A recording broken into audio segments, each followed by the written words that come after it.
नमस्कार दोस्तों, जय जोहार। मैं कौशल तिवारी और बिहनिया संझा में आपका स्वागत। धर्म और राष्ट्रवाद के सहारे झूठ और नफरत की राजनीति करके सत्ता को अपने अनुकूल करने में माहिर मोदी सरकार ने जब से सत्ता संभाली है तब से हर किस्म के अपराधियों को संरक्षण मिल रहा है। हालत ये है कि न खाऊंगा न खाने दूंगा के नारे के साथ अपराधियों के समूल नाश करने की घोषणा करने वाली मोदी सरकार के आने के बाद सबसे ज्यादा अपराधियों को संरक्षण मिल रहा है, या वे सबसे ज्यादा खुश हैं कहा जाए तो गलत नहीं होगा। और इसका सबसे ताजा उदाहरण राजस्थान में होने वाले विधानसभा का चुनाव, जहां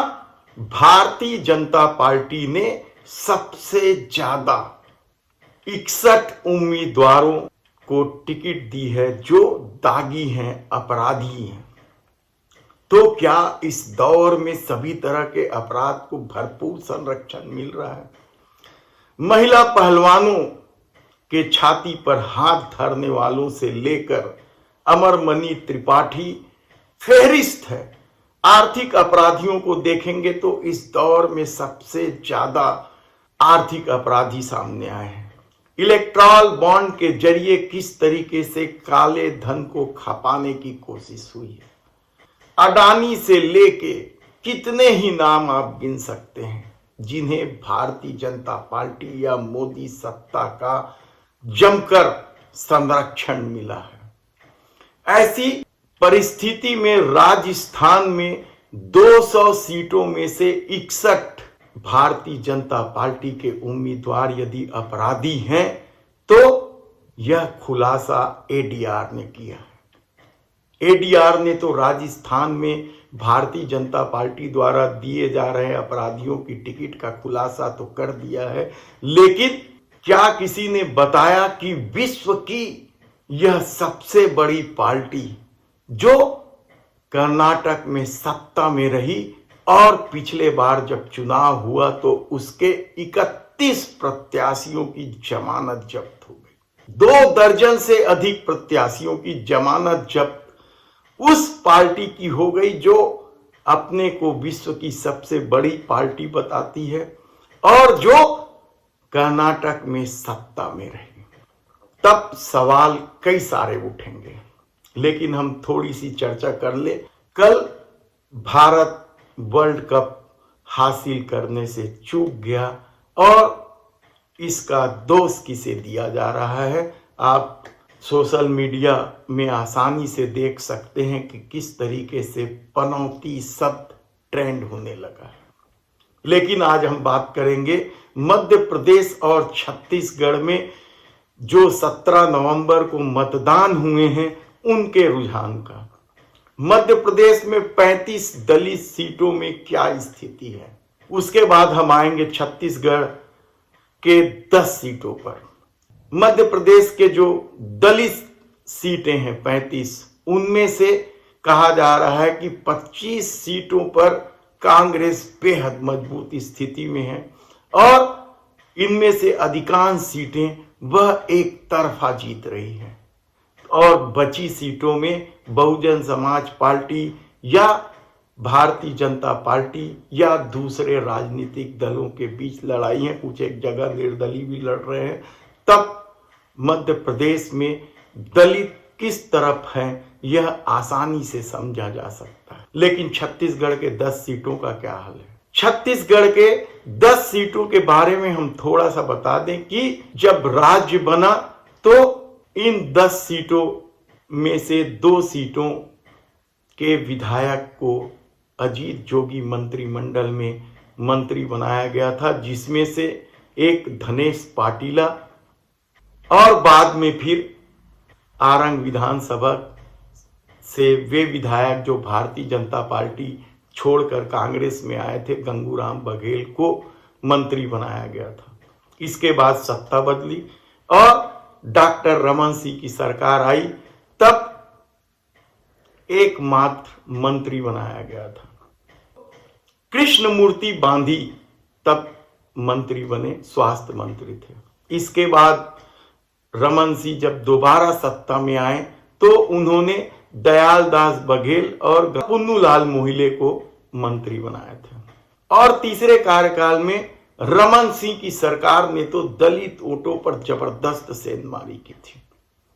10 में से 9 सीटें जीत ली थी। मंत्री वही बने दयालदास बघेल और पुन्नूलाल मोहिले।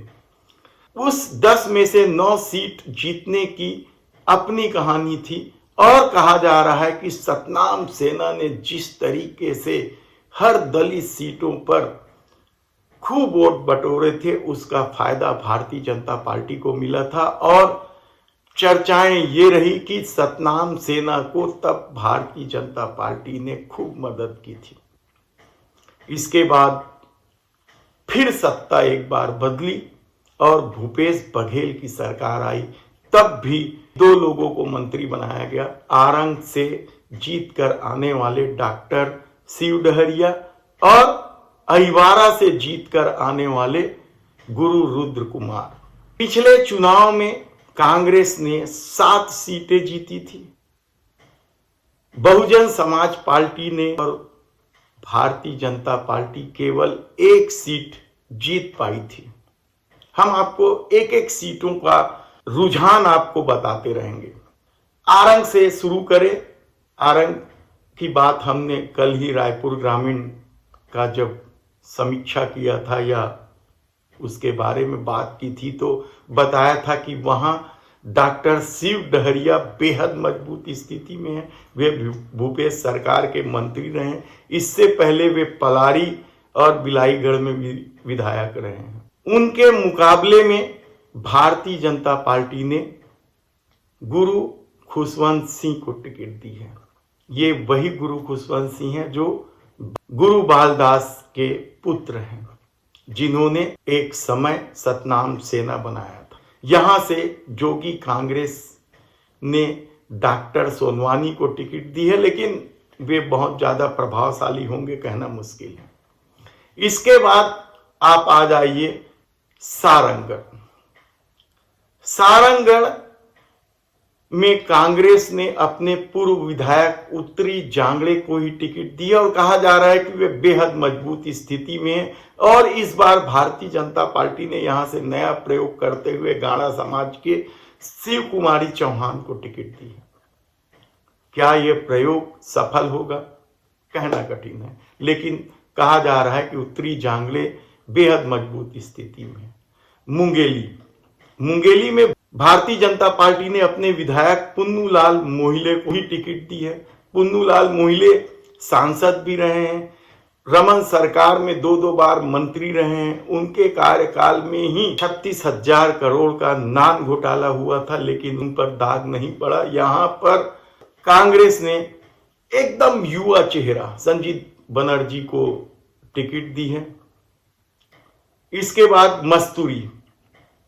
मस्तूरी में कांग्रेस ने अपने पूर्व विधायक दिलीप लहरिया को टिकट दी है। ये वही विधायक है जब भारतीय जनता पार्टी ने 10 में से 9 सीटें जीती थी तो एकमात्र जो सीटें कांग्रेस ने जीती थी वो यही विधायक है।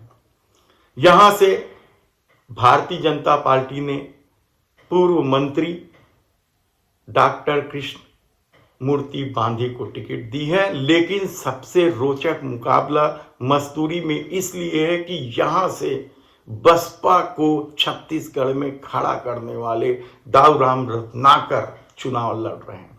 वे एक बार के विधायक रहे हैं पामगढ़ से। वे मस्तूरी से पहले भी चुनाव लड़ चुके हैं और उन्हें हार का सामना करना पड़ा था। इसके बाद आइए आप पामगढ़ में शेषराज हरवंश को कांग्रेस ने टिकट दी है तो भारतीय जनता पार्टी ने संतोष लहरे को टिकट दी है। लेकिन ये सीट बसपा की सीट है कहा जा रहा है और उन्होंने अपने विधायक इंदू बंजारे जो पिछले बार बड़े लंबे अंतर से जीती थी उन्हें टिकट दी है। यहां भी मुकाबला रोचक है, कहना कठिन है कि कौन जीतेगा कौन हारेगा। सरायपाली में कांग्रेस ने नया प्रयोग किया है। अपने सीटिंग एमएलए किस्मत लाल नंद की टिकट काट दी और उसकी जगह में चातुरी नंद को टिकट दी है। ये गाड़ा समाज के बाहुल्य क्षेत्र है, प्रभाव वाला क्षेत्र है, लेकिन यहां से भारतीय जनता पार्टी ने भी अपने पूर्व राज्यसभा सदस्य भूषण लाल जांगड़े की बेटी सरला कोसरिया को टिकट दी है। मुकाबला रोचक है। कांग्रेस यहां मजबूत स्थिति में है, लेकिन किस्मत लाल नंद जोगी कांग्रेस से चुनाव लड़ रहे हैं और स्थितियां बदल जाए तो कोई हैरानी की बात नहीं है। बिलाईगढ़ में भी कांग्रेस ने अपने वर्तमान विधायक चंद्रदेव राय की टिकट काट दी और वहां से कविता प्राण लहरे को टिकट दी है। भारतीय जनता पार्टी से दिनेश लाल जांगड़े चुनाव में है और यह सीट कांग्रेस के अनुकूल तो दिखाई दे रही है, लेकिन बहुजन समाज पार्टी और पूर्व विधायक चंद्रदेव राय की चुप्पी क्या गुल खिलाएगी, यह देखने की बात होगी। इसके बाद आ जाइए अहिवारा, बेहद रोचक सीट है।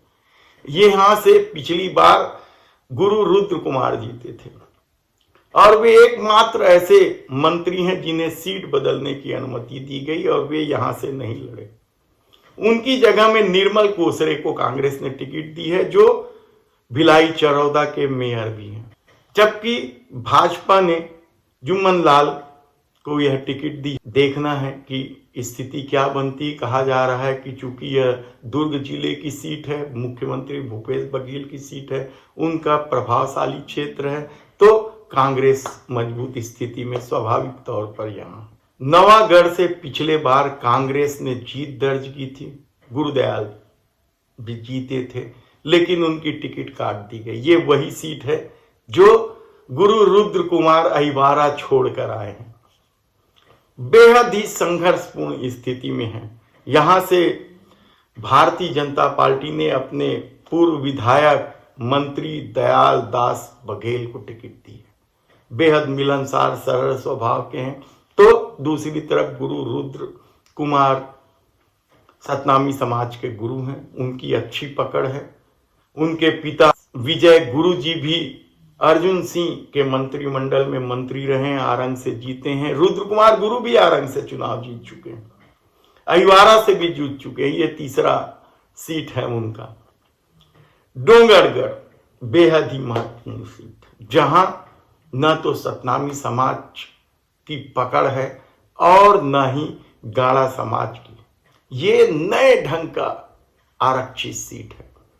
यहां बौद्ध समाज के लोगों का प्रभाव बेहद ही है और यहां से भी कांग्रेस ने नया प्रयोग किया है।